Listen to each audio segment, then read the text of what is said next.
Hello, and on this episode of the Terror Express, we have a guest that you would probably recognize from TV shows such as Freddy's Nightmares, 21 Jump Street, and films like The Zoo Gang, Reform School Girls, and fan favorite Violet from Friday the 13th, A New Beginning, Tiffany Helm. Hello, Tiffany. How are you? How's this evening treating you?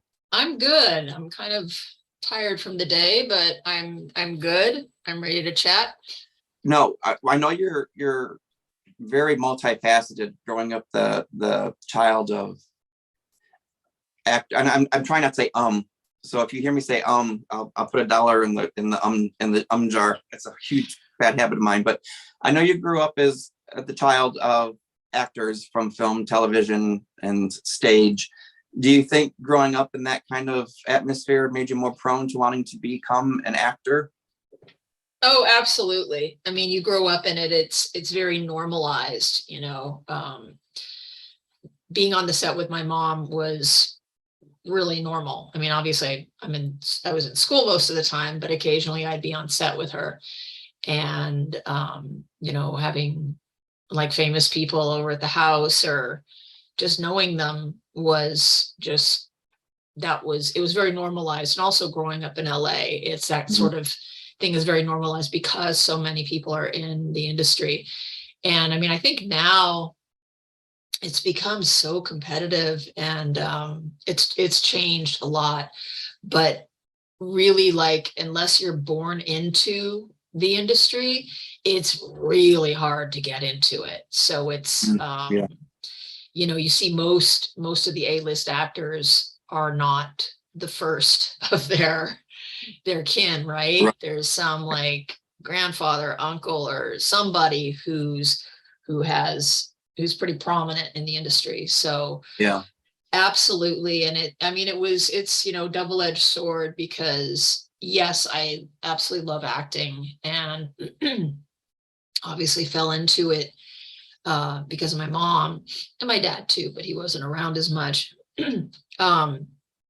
But one of the traps I didn't want to get into was being older, like I am now, and be like, oh, hope I get that call back for whatever. And it's funny because here I am doing that exact same thing. And it's actually, I enjoy it. It's okay. It's like, here I am, and it is, I hate that saying, it is what it is, but it is what it is. And yeah, so And I don't know. I know I definitely want to talk to you a little later about some of your more current projects. You were talking about crossing your fingers and hoping to get the call. There's one for the jar. Yeah, I'm gonna save that for a little bit later. I don't want to. My mom says all the time, so see, don't worry about it. I love to hear that, because now I know I'm in good company. You mentioned that you had some celebrities over to your house. Did you ever have that one specific celebrity that sticks out as, oh my God, so and so is here? I'm really starstruck right now. Most of my starstruckness would be more for musicians, which again, I was in the acting field, so it was just different. But like meeting musicians, I'd be like, oh my God. But there was a couple exciting moments when I was little. My mom did Land of the Lost. I don't know. Yeah. Okay. Nice. Yes. So Wesley Ewer was on Land of the Lost, and my BFF at the time and I loved Wesley Ewer. We were just like, he's so dreamy. And we went to the set, and we're just, with my mom, and there he was, and just like a wonderful, gracious human being. And it was really like gaga for me. And again, very normalized there. So my mom worked on it for a little bit. So I got to meet him, talk with him a few times. I mean, I was, God, how old was I? Don't know, 10, 9, something like that. So Wesley Ewer was a big one for me. And my mom did a Partridge Family. So again, at the time, the heartthrob David Cassidy, who I didn't actually get to meet. My mom worked with him, but I didn't actually meet him. But I saw him driving away in his Corvette, and I saw him at the makeup table, getting done and stuff. So, I mean, I was there on set when he was there, and that was pretty exciting for me. But he wasn't, again, these weren't people that were super like in my mom's circle.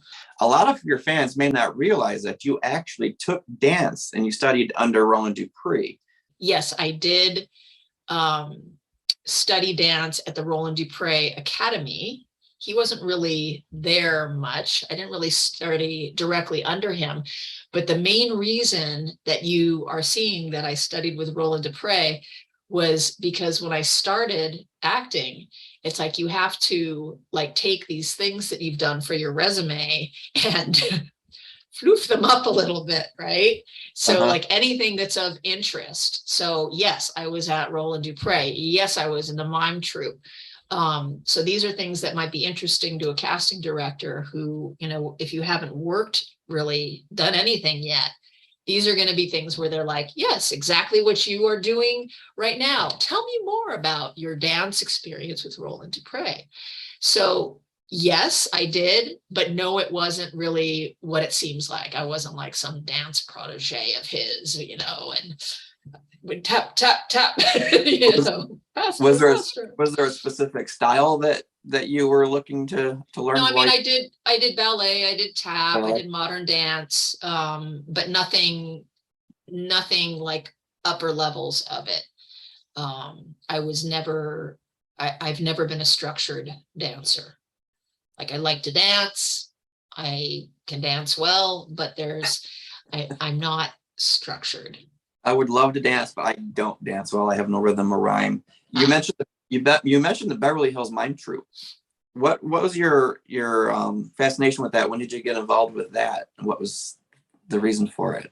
Well, we had this awesome drama teacher, Andy Grenier, who came into our theater arts department, and I went to our theater arts department. Again, was off the chart. Again, you want to talk about like being starstruck. I was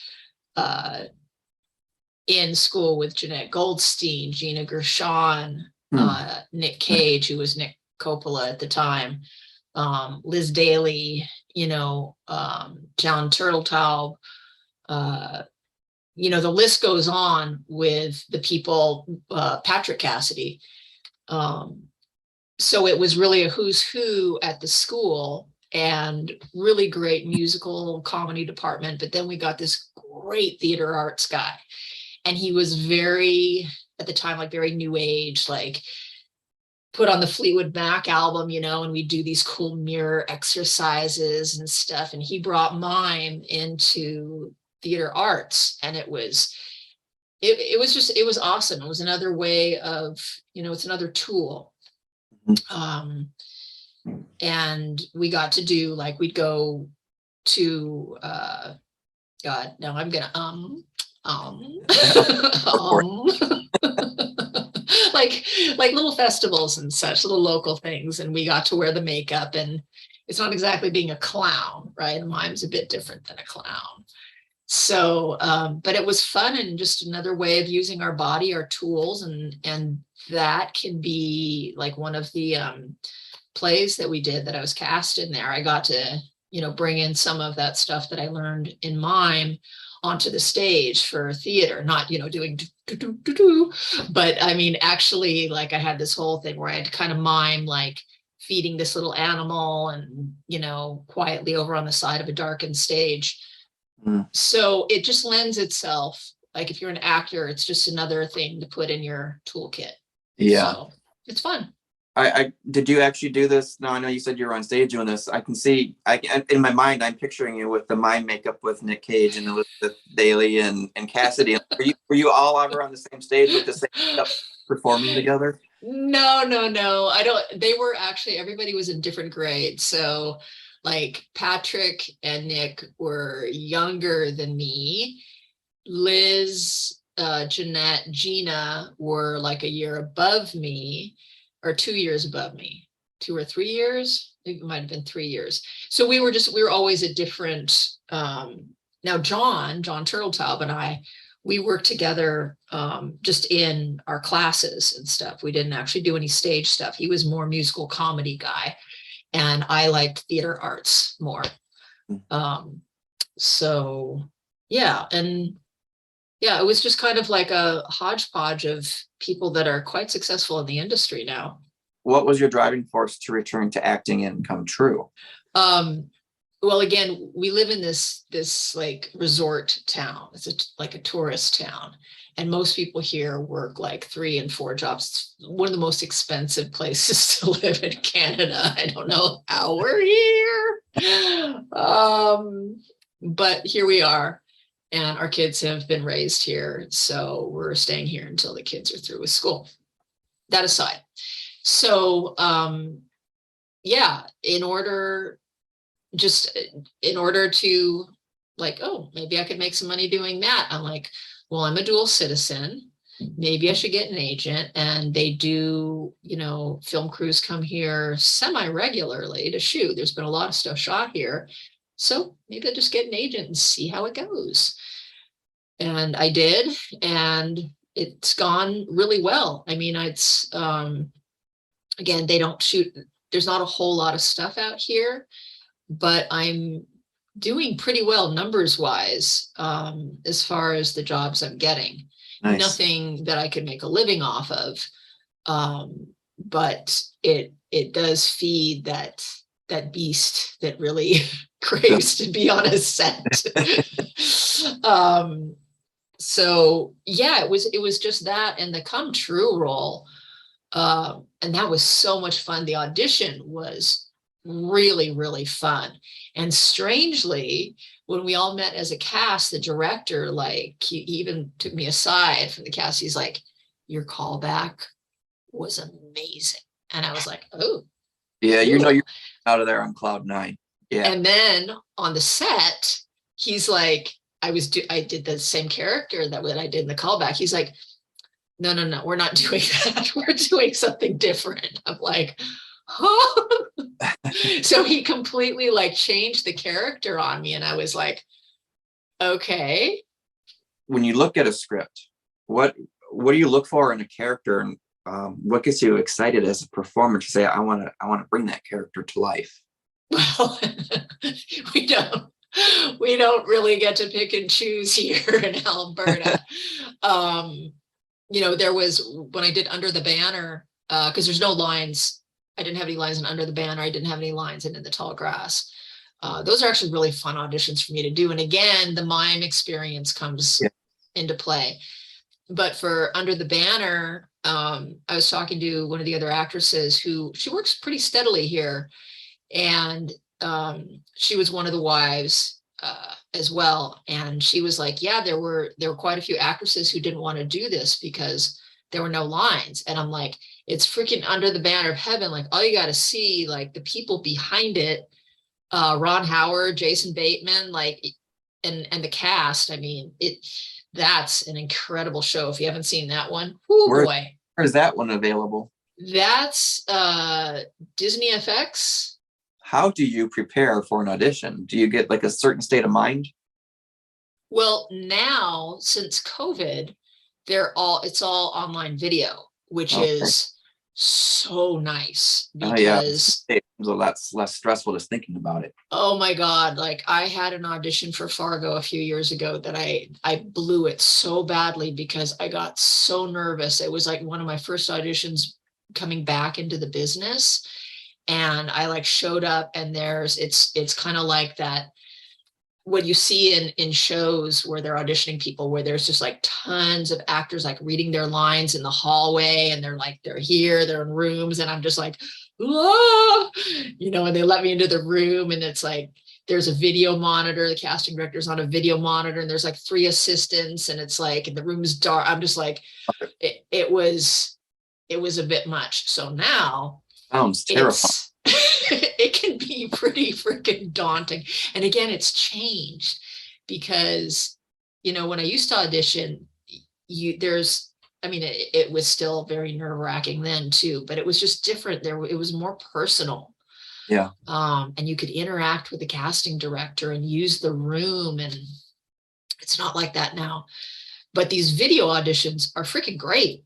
Do you believe in the supernatural? Oh, yeah. Did you have a true life experience with the supernatural that you can share with us? Oh, I've had many. What's the most terrifying one that comes to mind first? I had a devil worshiping boyfriend for a while. It was a mistake. And I was living with my best friend at the time, and she was kind of giving me like, yeah, you probably, like, you need to end this. Like, it's getting weird and it's not okay. And he was claiming that he was some freaking high priest in some freaking cult. That's just like, okay, I like dark, but you're kind of getting a little too dark on me there, bud. So I tried breaking it off with him. And he was like leaving me like there were notes written in blood with all these weird symbols and stuff. And we lived in this apartment. And we were in the downstairs apartment. And at night in our bedroom, like right over our bed, there was somebody walking above me. Like I could hear them like walking in circles, like big heavy footfalls. And we talked to the owner, like the owners of the place weren't there a whole lot. But they were there the next day, and we were asking about who was up there, and they said that there wasn't. They were actually in the process of renovating the place because they were renting it out, but nobody had moved in yet. It was empty. We have come to the part of our episode where I get to ask you some questions, kind of like James Lipton Inside the Actor Studio style, but a little bit more geared toward the horror. Okay. What's your favorite horror movie? Midnight Mass. What's your favorite? But it's a series on Netflix. What's your favorite movie of all time? Cinema Paradiso. What's your favorite horror movie snack? A cup of tea. A cup of tea. Oh, I love tea. Love tea. Tea. Favorite. Is there intelligent life on other planets? I hope so. Yeah, I do too. I do too. I really do. Who's your favorite actor of all time? Oh, geez. He's not my favorite actor, but right now everyone's talking about that. What's the new Netflix show? The Dahmer show?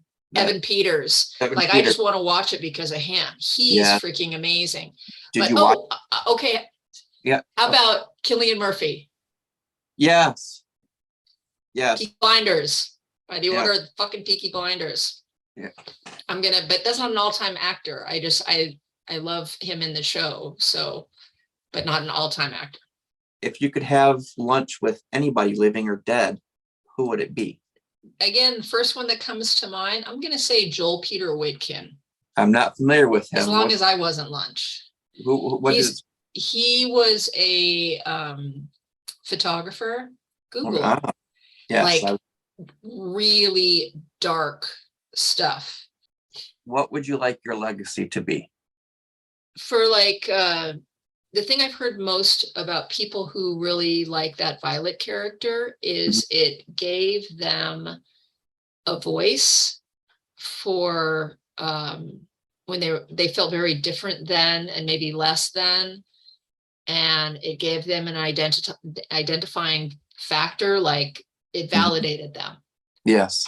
So I guess in a sense that would be an actual legacy, where if people actually were inspired by that character to have the confidence to go out into the world to be themselves, as long as they're not harming anybody. Oh, they're just dancing. Just dance. So I guess that'd be a form of a legacy. But what I'd really like to see, which wouldn't be so much of a legacy, is for more people to stop eating, torturing, using animals. It's been so exciting and eye-opening, and like I mentioned in the beginning, I was butterflies in the stomach, excited to meet you today, and there's still a flutter. So thank you so much for being Thanks for having me on here. It was really, really nice talking to you and getting to know you a little bit. And I can't wait to hear more about your photography and stuff and your creatures. I will send you some photos of the macro. Okay. All right. Cool. Thank you, and have a wonderful evening until we speak again. Thank you.